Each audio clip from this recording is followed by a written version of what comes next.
IndigoShy here, and today I kind of just want to touch on my spirituality as a person to kind of give you guys more of more intel on me. It's kind of be like a tell-all, be-all type video that might touch on things that I've already spoken about, might touch on things that I'm going to speak on in the future, but just to kind of just bring that vulnerability, that openness, and just bring some validated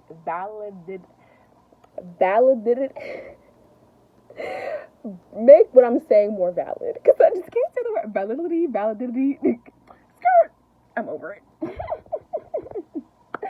But it's a perfect starting point. So as you guys can see, I have the 7 main chakras tattooed right here on my arm, just as like a daily reminder that we gotta stay in tune.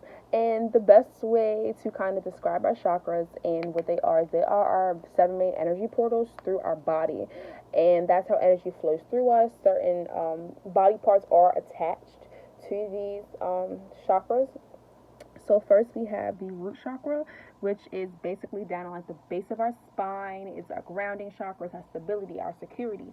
When you have that chakra, doing yoga, you have to be stable.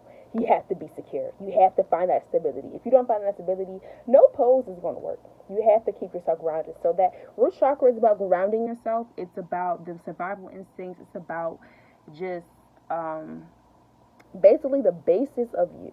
You have to tap into the root chakra first before you can start from the bottom up, and that's what the chakras teach us. So the next chakra we have is our sacral chakra, and our sacral chakra, or sacral chakra, however you may say it, is responsible for our pleasure centers. So whether it be sexual pleasure, personal pleasure, our relationships, whether that be family relationships, home relationships, same difference, from relationships, romantic relationships, our relationship with ourselves. That's basically what that is. And that is orange, so that can be enticed through, and that's also located around, I would say, our pelvic area, if I would say. And that can be enticed through eating orange foods. I realize one of my favorite foods to eat is mangoes. Mangoes entice that sacral chakra, and to entice your root chakra, you can eat strawberries and other beautiful red fruits, red apples, any red vegetables, like red bell peppers, which are loaded with anthocyanins and are amazing for the skin, FYI. Then we have, which is kind of the hardest one to see because of my skin, but we have the solar plexus chakra, which is yellow, and through that you can eat lemons. Personally, I do a lot of bananas for my solar plexus chakra. That's one of my favorites. I don't really eat lemons like that, but it was just the first yellow thing I thought of. But definitely, our solar plexus is how would I describe our solar plexus? Our solar plexus is kind of like our intuition, if I would say. It's like my right to trust, like my right to know. That's kind of what my solar plexus is. So it's kind of like that light that shines in you. That's your solar plexus. When they say, I see your light shining, that's what that is. That's that love, that's that happiness. Yellow is associated with associated with joy, happiness, things of that nature. So that's what our solar plexus is really tapped into. Then above that, we have our heart chakra, which is my favorite chakra. I think it's my favorite because I find myself eating a lot of green things. I love green. And then I'm a very planty person. Very I like to sit in nature, be in the grass, the trees. Green is the color of life, fertility. It is technically the color of love. And it's just the color of, sorry, I have a little headache. Yes, the color of life, fertility, things that I do eat that entice the sacral chakra, wrong chakra, that entice the heart chakra would be cucumbers. I love me some kale. Oh, I love me some kale. You don't understand. So any green veggies, green fruits are amazing for that chakra. And another key important thing about the heart chakra is your heart chakra connects the bottom 3 chakras to the top 3 chakras. So your heart chakra has to be open and has to be intact in order for you to be able to go up. Meaning that if these 3 chakras aren't open, aren't aligned, and you aren't trying to work on these 3 chakras in your heart, nothing else above it is going to work.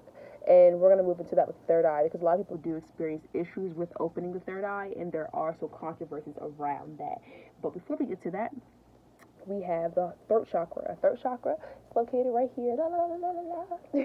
So our throat chakra basically is responsible for our right to speak. Our right to speak our truth, to unapologetically speak our truth also.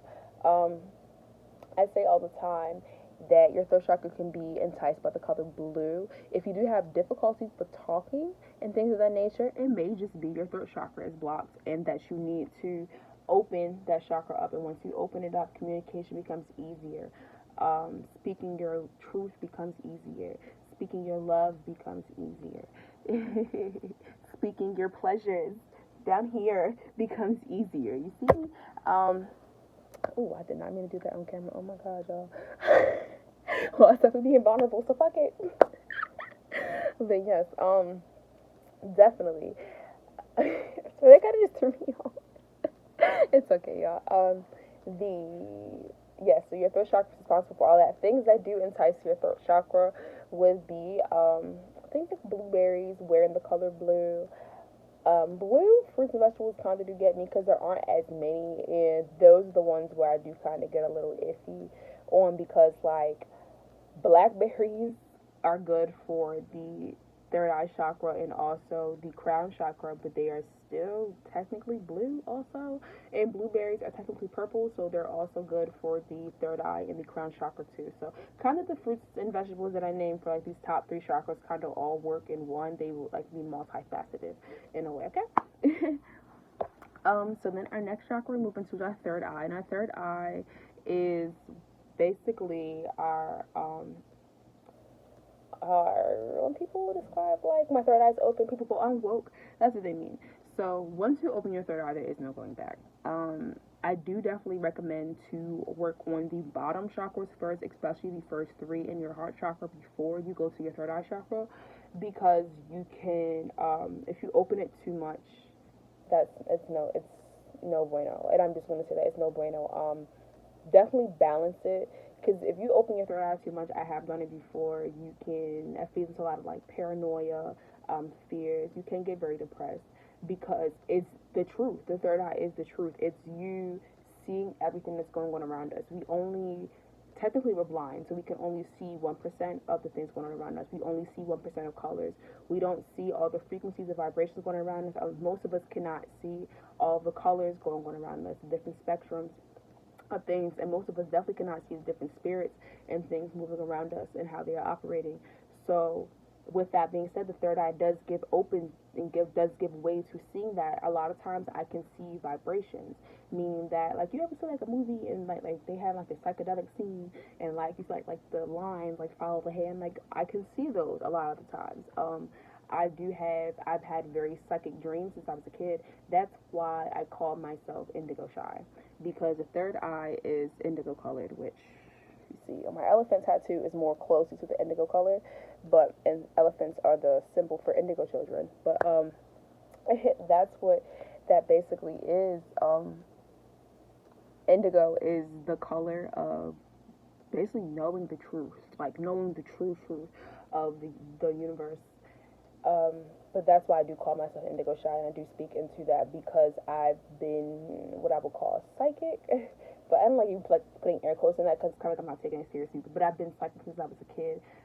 Regularly, I travel in my sleep.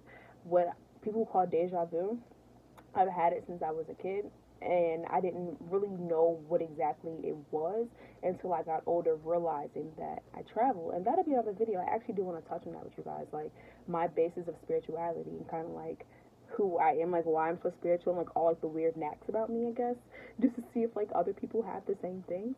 So yeah, but that's basically it for like the third eye chakra. It is something that I say do open with caution. And the only reason why I call it controversial is because a lot of conspiracy theories or certain things of that nature are linked to the third eye. A lot of people do, especially religious people, do believe that the third eye or the all-seeing eye is evil. It's not. A lot of the things that we see now have been taken from our spirituality, from our basic spirituality, our ancient spirituality, and has been flipped to have a negative connotation when it is not. So always do your research. Go back into history before you start paying attention to the current themes and the current symbols, all right? Because a lot of the current symbols have been flipped to have different meanings than what they were originally supposed to mean. So, and everything's about intention. So if you're going into it with a positive intention and the original intent and intention, then what it currently means does not matter and does not affect you, because you know your intention, the universe knows your intention, and that's all that matters. So with that being said, the last one is your crown chakra. Your crown chakra is basically that the top of your head is the direct link between you and the universe. You get downloads from the universe. That's why when I say I travel in my sleep and things of that nature, it's basically me getting downloads from the universe. It's my crown chakra being open. People who can travel to the astral plane and project and things of that nature, you can do that through your crown chakra. Crown chakra can be enticed through different purple foods. So things like eggplants, and I don't really know of other purple foods. I don't know why that popped in my head first. But like purple foods like that, like I was saying, like blackberries, blueberries, things that are kind of for these top three, all kind of work in tune. So yeah, and that's what our crown chakra is. Crown chakra is also like your divine right, your divine time, like who you are in relation to the universe. And when all seven of these are in line, you are just unbeatable. You are. And there are many, many more chakras that go through, and they all do flow with each other. I will start doing more, like, I definitely will do yoga videos and things on here with you guys and stuff of that nature that kind of just entice and that touch on the chakras and their different, how you can do them through different poses. And how you can entice them through different parts of your life, for real. But that's all kind of I really wanted to say today. And I didn't mean for it to be a chakra video, but hey, it's about chakras. So my next video, I will touch more on what I meant about like the time traveling and deja vu and things of that nature, because y'all probably like, this girl is crazy. But no, my next video, I'm going to share my story with you guys and kind of where it all began. So with that being said, peace, love, and light to all. Like, comment, subscribe, share the video. Sharing is caring. Spread the love, raise the vibration. We are all here to heal each other and love one another. How weird. I don't get it. But nah, I love you guys, Indigo Tribe. Bye.